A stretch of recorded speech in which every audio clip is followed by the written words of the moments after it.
Long ago, in the heart of the lush African wildlands, there was a village named Okanle, cradled between the arms of two mighty rivers and shaded by ancient baobab trees.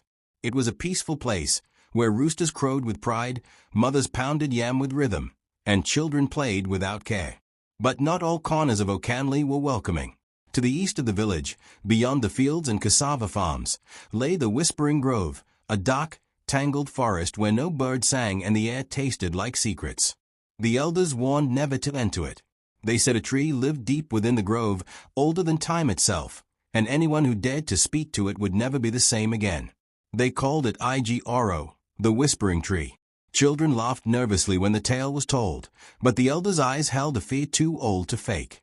No one, not even the bravest hunter, dared step past the grove's edge. That is, until Kelechi, a boy with eyes too curious for his own good, began to ask questions no one wanted to answer. Kelechi was no ordinary boy. He was the only son of the village widow, Mama Efima, a palm oil trader with the strength of 3 women and a heart as soft as goat milk. Kelechi's father, a hunter, had vanished near the grove when Kelechi was just a toddler. They said he was taken by spirits, and the family bore the shame and fear of that tragedy in silence. But Kelechi, now 13, was bold. He often wandered alone into the forests, listening to the wind, watching animals, and sometimes, he swore, hearing voices no one else could hear. "What calls to you, my son?" Mama Efima asked one day, when she found him sketching the shape of a tree in the sand, one he had never seen with his eyes. "I dream of a tree that speaks in riddles, Mama. It calls my name at night." His mother's face grew pale. She slapped the sand flat and pulled him close. "Do not speak of it. Forget such dreams, Kelechi. Some things must sleep undisturbed." But Kelechi could not forget. The more he tried, the louder the whispers became. Part 3. The Journey into Darkness.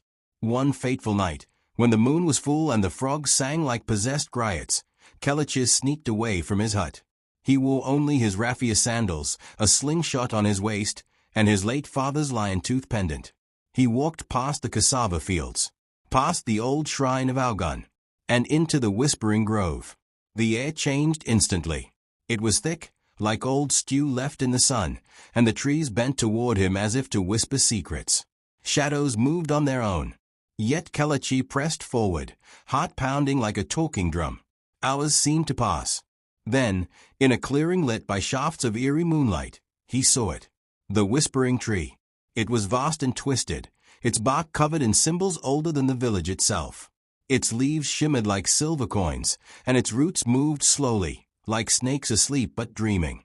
And then, it spoke. "You have come, son of the vanished one." Kelechi fell to his knees. "Why do you seek me?" the tree asked again, voice deep like thunder under the earth. "I want to know what happened to my father," Kelechi whispered, barely breathing. "To know the truth, you must offer something in return. Blood or memory. Choose." Kelechi chose memory, and as soon as he said the word, the tree shuddered. Its branches reached out, wrapped around his head, and everything went dark. When Kelechi awoke, he was lying beside the tree, dizzy but unhurt. But something had changed. He remembered nothing, not his name, not his village, not even his own face. The tree had taken his memory, and in return, it whispered the truth into his soul. His father had found the tree years ago and tried to cut a piece of its bark, hoping to sell it as medicine. But the Whispering Tree was no ordinary plant. It was the prison of a Digo, a spirit of knowledge and vengeance, bound by the gods to never leave the forest. Any harm to the tree unleashed its wrath. Kelechi's father had been consumed, not killed, but transformed, turned into one of the tree's eternal roots, his soul trapped forever. Now, the spirit had plans for Kelechi. "You have blood of the curious. You will be my vessel. Through you, I will leave this grove." But Kelechi, though memoryless, still had the lion-tooth pendant. It glowed suddenly with a golden fire, and a voice, his father's voice, whispered, "Resist him, son. Find the elder. Break the curse." Part 5. The Return and the Rebellion. Staggering out of the grove with no memory but a pendant that burned with light, Kelechi was found by villagers near dawn. They feared him. He looked older, eyes too wise, and the mark of the tree now burned into his forehead. He was taken before Elder Onatiri, the oldest and wisest man in Okanle, said to have once spoken with the gods. Onatiri studied him silently. Then, he wept. "I warned your father," the old man said. "Now the spirit has its hands on his son." Through herbs, chants, and midnight rituals, Onatiri helped Kelechi regain fragments of memory. The boy told them everything. A council was held. The villagers argued. Some wanted to burn the grove, others to leave it alone. But Onatiri knew the truth. If the spirit left the grove through Kelechi, Okanle would fall into eternal darkness. Only one thing could stop the spirit, an offering of pure courage from a willing heart. Not blood, not fire, but a sacrifice of bravery. So Kelechi, now fully aware of his fate, made a decision.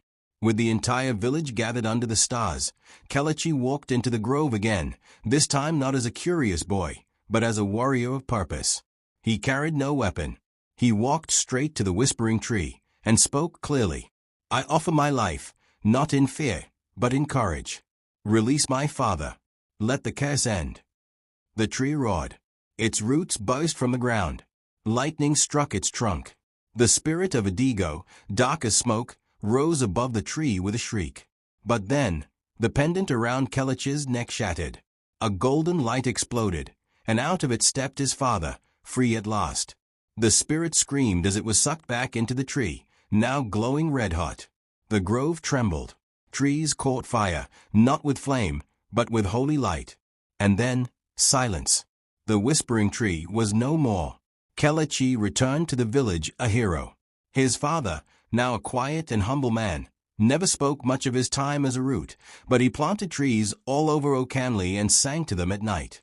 Elder Onatiri declared a new festival, the Festival of Courage, to honor the boy who faced the spirit without a sword. Kelechi grew into a wise man, and one day, he too became an elder. But he never allowed anyone to forget the tale. And under every moonlit sky, by every fireside, children would gather to hear the story of the Whispering Tree of Okanle, a tale of truth, courage, and the price of secrets.